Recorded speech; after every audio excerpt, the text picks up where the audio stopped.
I can honestly say I felt as good as I felt going into an exhibition game this year for sure. Going into my 5th year.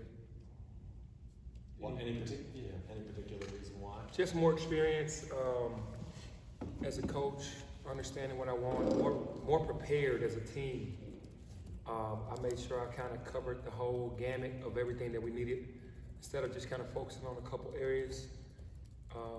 We got a lot of work in from June until now, so feeling more prepared in a lot of areas. I know where I need to be, where I want to hang my hat in certain areas, so to say, and much more prepared for sure this year going into the season. Penny, last time we spoke to you, you said that your team does have capable scorers and shooters. Who are some of those guys that have stood out outside of Kendrick Davis, like secondary, Well, obviously you got DeAndre Williams, who is a guy.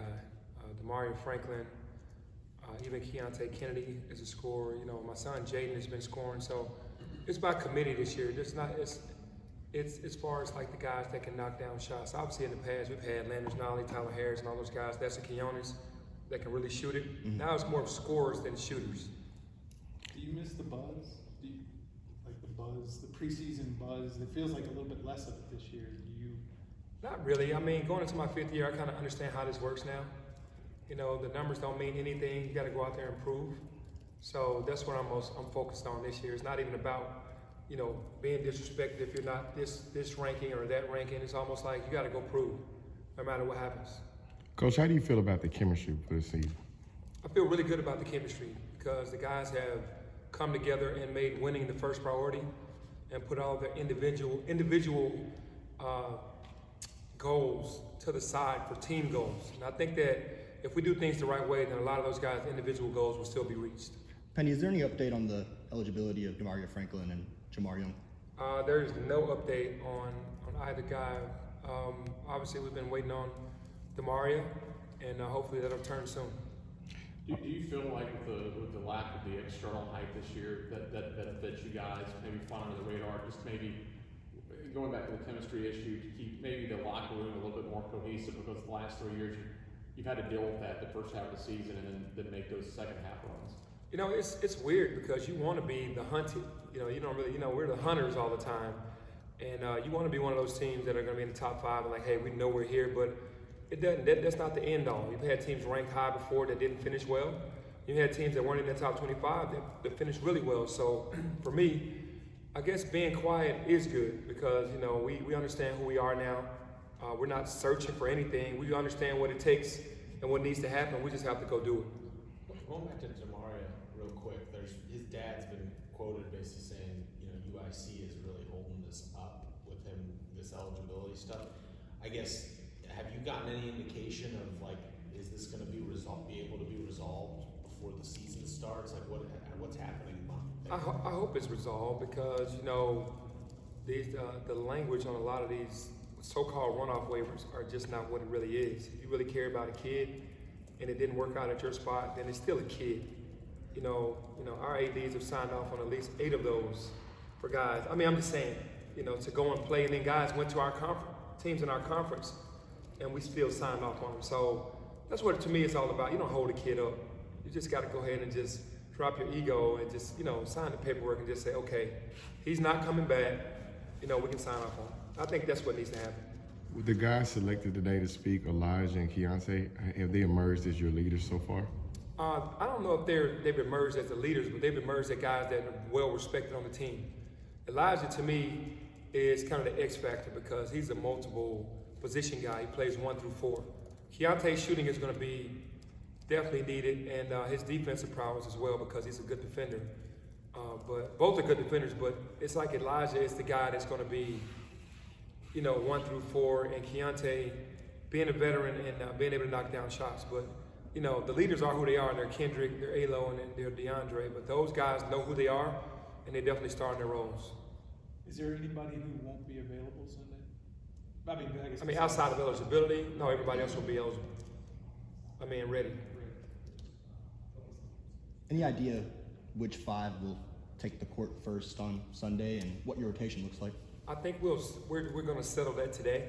I think we kind of have a small clue maybe, but you know we're going to settle that today and then kind of work on a rotation. Your son is playing here this weekend. What's he like? He's pretty highly ranked as a basketball player. Can you tell us a little bit about him as a basketball player and whether you know? He's to me arguably one of the top shooters in the country. I'd say top 3 shooters in the country in his class, if not number 1. That's what he does really well. He has a gift, and that's his thing. If you're gonna watch him play, he's gonna, you know, he has a good IQ of the game, a great IQ of the game. He understands what's going on out there, but he can shoot it really well, and that's definitely always needed. So that's who he is. Sounds like, is it a piece you could need here? Oh my gosh, you know, you can always use shooting. I mean, I know he's my son, but you know, his skill set, it would definitely be needed here. Who's the better shooter between Ashton, you, and Jaden? I'll have to give it to Ashton, to be honest. I'm last right now. Jaden shoots it better than me. But Ashton just has that gift. That's his gift. Jaden is getting there, you know, because he's more of a mid-range shooter and a guy that gets into the paint. And Ashton is strictly behind the arc. He's already, you know, transferred his game over to today's game for sure.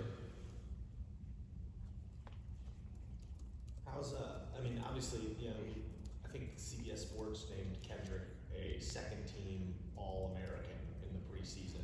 I'm curious, bringing in like a lead dog like this on a you know, into a program. How has that gone? Like, how does he look like the same Kendrick Davis that we saw at SMU in your system?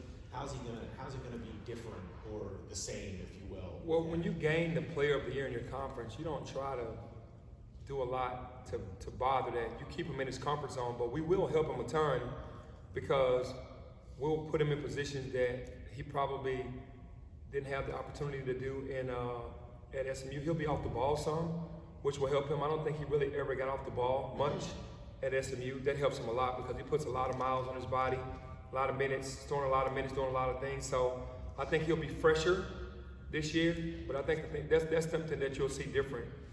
The things that you've been seeing is who he is. He's going to score.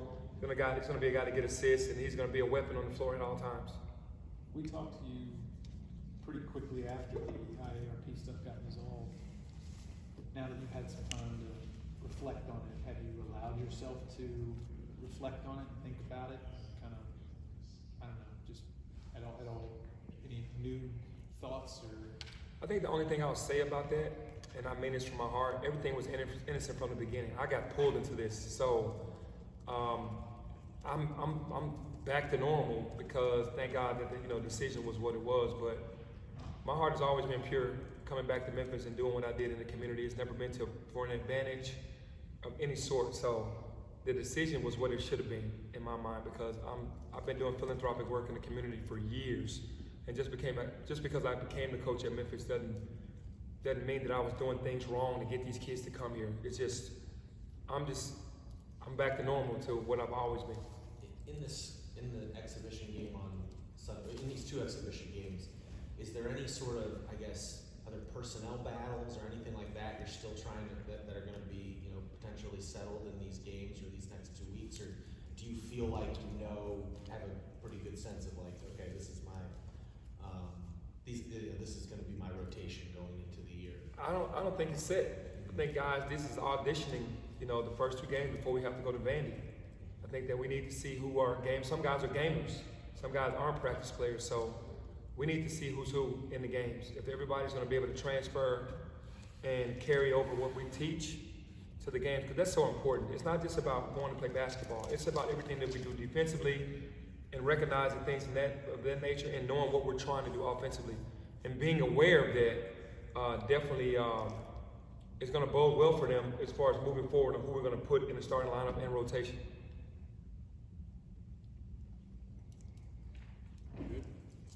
Thanks. Thanks, Coach.